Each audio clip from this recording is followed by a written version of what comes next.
VVPAT, election commission का कोई बंदा हो, सरकार का कोई बंदा हो, ये जो कहता हो कि हैकिंग नहीं हो सकती, मैनिपुलेशन नहीं हो सकती, वो भी अपना कैमरा ले आए।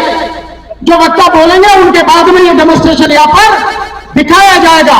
और उसके बाद में जो टेम्परेरी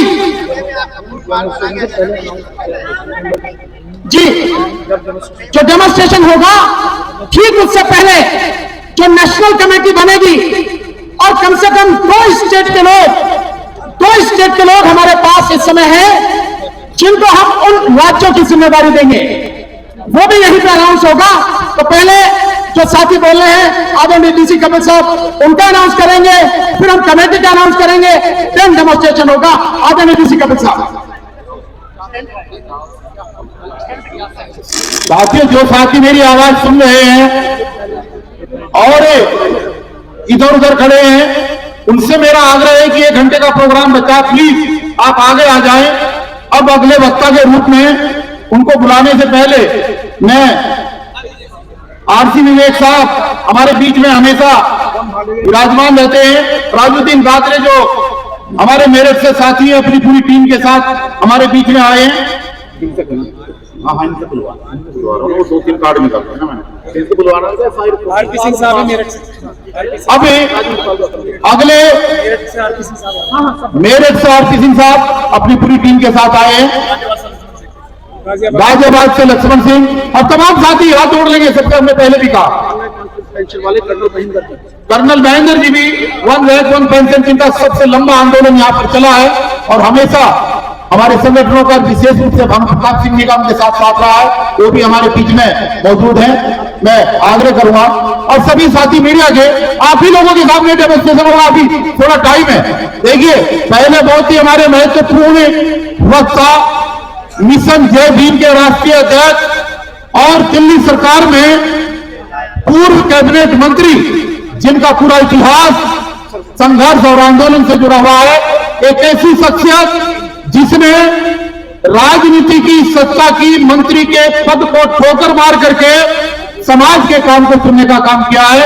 मैं उन वक्ता के रूप में राजेंद्र पाल गौतम जी को अगले वक्ता के रूप में आपके बीच में आमंत्रित कर रहा हूं। और उसके बाद जो राष्ट्रीय टीम है हमारी, जो कमेटी गठित होनी है, उसका अनाउंस होगा और उसके बाद फिर ये डेमोन्स्ट्रेशन दिखाया जाएगा आपको।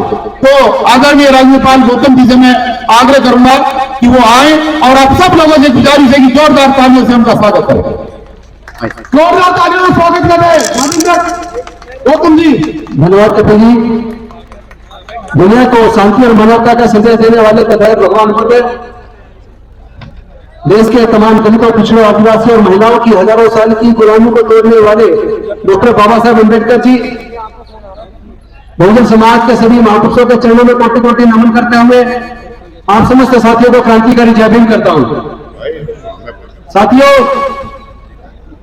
मैं आप सबको इस कार्य के लिए बधाई देता हूं कि ये जो लोकतंत्र डॉक्टर बाबा साहब अम्बेडकर भारत को देकर गए, वो लोकतंत्र जो मोदी जी के द्वारा खतरे में डाल दिया गया है, उस लोकतंत्र को बचाने की जिम्मेदारी आज आप सब लोग निभा रहे हैं।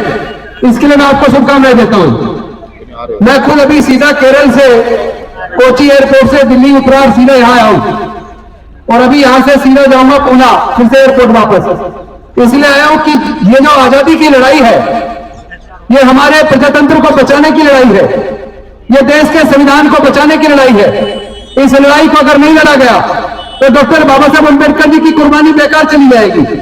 आपको सबको पता होगा, लगभग 2,500-3 हजार साल तक हमारे लोगों को पढ़ने लिखने पर धार्मिक बंदिश थी, व्यापार करने पर धार्मिक बंदिश थी, कोई मानव अधिकार नहीं था, संपत्ति रखने पर धार्मिक बंदिश थी।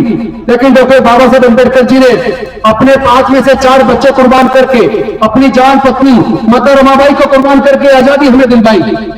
और मैं इसलिए आजादी इसको बोल रहा हूं क्योंकि जब ये आजादी का आंदोलन चल रहा था तो एक साथ 2-2 तरह की आजादी का आंदोलन चला।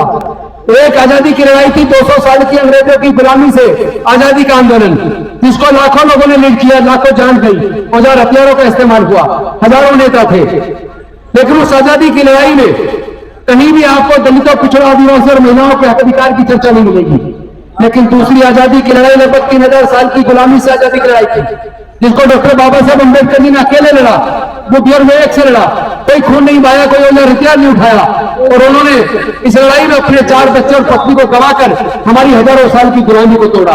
आज वो जो आजादी डॉक्टर बाबा साहब अम्बेडकर ने हमें दिलवाई है वो खतरे में आ गई है, क्योंकि अगर वोटर को यह भरोसा ही नहीं है कि उसकी वोट उस व्यक्ति को जारी है जिसको वो जिताना चाहता है, जिसको वो वोट देना चाहता है, अगर वोटर को अपनी वोट का भरोसा ही नहीं है तो फिर ऐसे प्रजातंत्र का फायदा क्या? वास्तव में देखा जाए तो प्रजातंत्र बचा नहीं है, क्योंकि जो केंद्र में सरकार है, जो वायदे करके वो सत्ता में आई थी, उनमें से एक वायदा उन्होंने पूरा नहीं किया। उन्होंने काला धन वापस लाने की बात की थी, कोई धन काला धन वापस नहीं आया। हर साल 2 करोड़ रोजगार देने की बात की थी, कोई रोजगार नहीं मिले।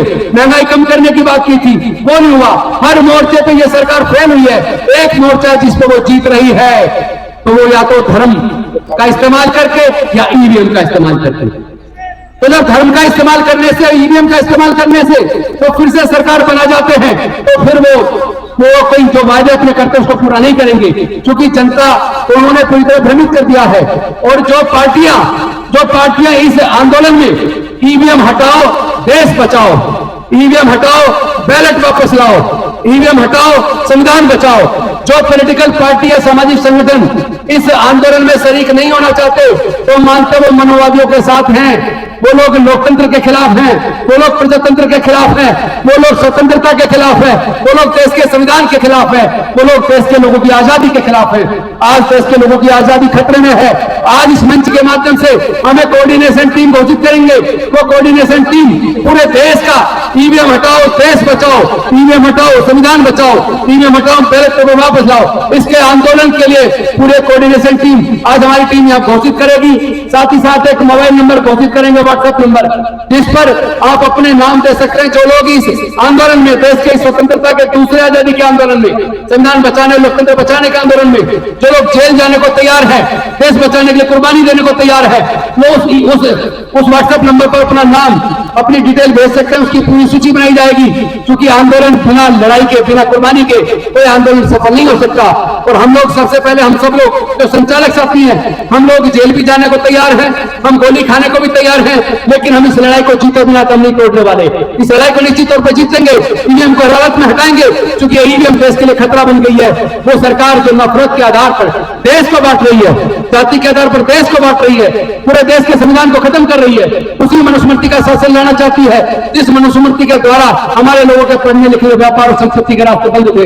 लेकिन मुझे तो इस बात का है, इन सरकारों ने शिक्षा को महंगा करके वो शिक्षा का अधिकार जो बड़ी कुर्बानी से बाबा साहब ने दिया था, वो शिक्षा का अधिकार लगभग हमसे छीन लिया है। और साथ ही साथ बड़े मुश्किल से नौकरियों में आकर हमारे लोग धीरे धीरे आगे बढ़े थे, लेकिन सरकारी नौकरियों को सबको प्राइवेटाइज करके, सारा बेचकर, ठेकेदारी पर फैलाकर, सारे सरकारी संस्थान बेचकर इन्होंने नौकरियों के रास्ते भी बंद कर दिए। तो जो बच्ची कुछ थोड़ी बहुत नौकरी निकलती है, उसमें भी अगर आप देखो जो वैकेंसी निकलती है, 75% वैकेंसी केवल स्वर्ण जाति के लोगों के लिए और 25% में SC ST OBC के लोग। आप कभी देखिए जितनी वैकेंसीज का डाटा निकल रहा है, उसके अंदर वैकेंसी का जो पूरा चार्ट देखिए तो पता लगेगा 75% वैकेंसी उनकी क्यों है। उसमें केवल 25%, देश के 85% लोग क्यों हैं। और वैसे 85 भी गलत हो गया तो 88 हो गया। आंकड़े जो जारी हुए जाति के बिहार के अंदर, वो आंकड़े बताते हैं केवल 12% लोग स्वर्ण जाति के हैं, बल्कि जो छत्तीसगढ़ का आंकड़ा हमने देखा, मध्य प्रदेश का देखा, झारखंड का देखा, वह तो स्वर्ण जाति के लोग केवल 6% है। लेकिन देश के सारे संसाधनों पर, 90% संसाधनों पर इन 10% लोगों का कब्जा है। देश के 90% व्यापार पर 10% लोगों का कब्जा है। देश के सारे प्राकृतिक संसाधनों पर इन 10% लोगों का कब्जा है। तो इसी लड़ाई को एक आजादी का आंदोलन के रूप में आप सबको लड़ना पड़ेगा और इसके लिए कुर्बानी देनी पड़ेगी।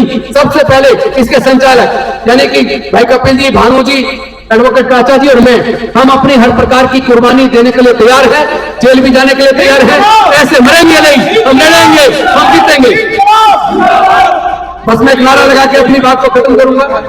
हम गोली भी खाने को तैयार हैं, क्योंकि हम देखना चाहते हैं मोदी जी किस हद तक जा सकते हैं।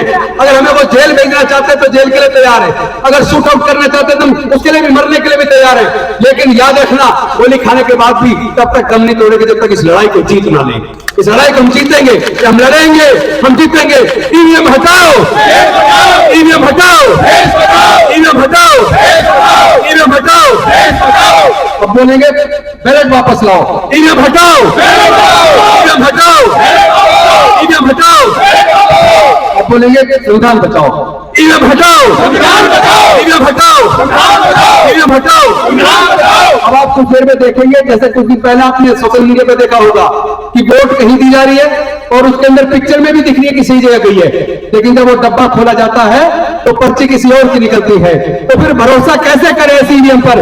और जो सरकार ईवीएम से चुनी जाएगी तो वो सरकार पे भी हम कैसे भरोसा करें? इसीलिए ये सरकार तानाशाह हो गई है, इसीलिए सरकार जनता की कदर नहीं कर रही है, उत्पीड़न कर रही है और पूरे देश के लिए खतरा बन गया है। इसलिए देश को बचाने का आंदोलन निश्चित तौर पर हम जीतेंगे। इन्हीं शब्दों के साथ मैं अपनी वाणी को विराम देता हूं। बहुत जल्द आपके सामने ये मशीन का पूरा दिखाया जाएगा। और आपको याद होगा लगभग 3 साल पहले इसमें हाईकोर्ट के रिटायर्ड जज भी थे, हमारे बंगले पर, सरकारी बंगले पर मशीन से दिखाया गया था किस तरह मशीन से चीटिंग हो सकती है, और अब तो अनेकों लोगों ने करके दिखा दिया है। तो फिर ऐसी ईवीएम पर भरोसा क्यों करें? कुछ ही देर में आपके सामने प्रदर्शन होगा ईवीएम के द्वारा कि किस तरह चीटिंग होती है।